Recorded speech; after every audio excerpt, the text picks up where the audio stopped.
Exactement. En fait, je pense qu'aujourd'hui, on est dans une crise de confiance. À la fois, les acquéreurs se disent « je vais attendre de voir si le prix de l'immobilier va encore baisser » et les vendeurs, de leur côté, souhaitent voir si les taux d'intérêt vont se stabiliser.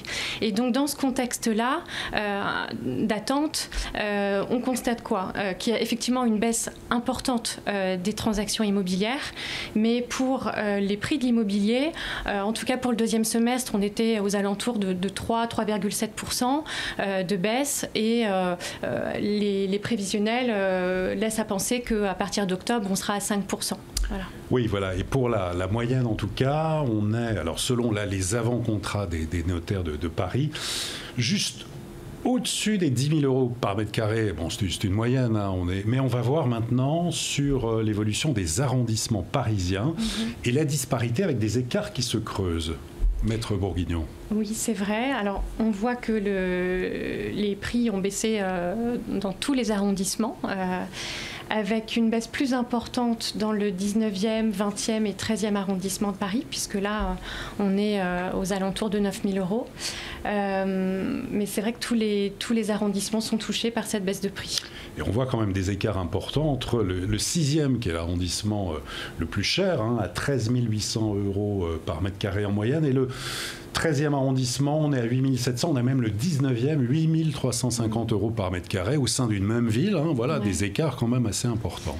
En fait, dans un marché où la baisse de prix se fait sentir, c'est justement dans ce contexte-là qu'on va voir des écarts importants.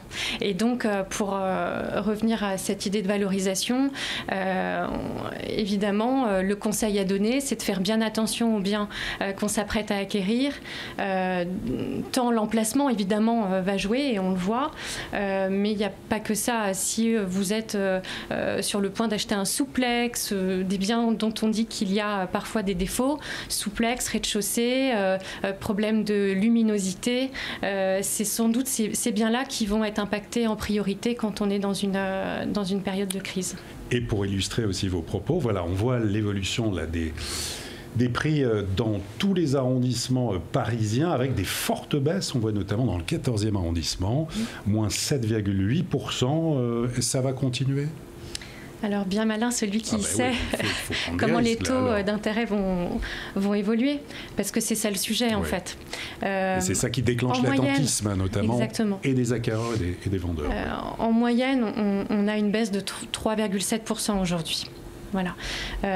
Et donc, savoir comment les choses vont évoluer, écoutez, j'espère qu'on sera fixé rapidement, parce que ce n'est pas une période évidente pour personne. Les gens ont besoin de faire des projets. Et donc, effectivement, au-delà des critères économiques, il y a aussi la vie qui continue, des critères affectifs.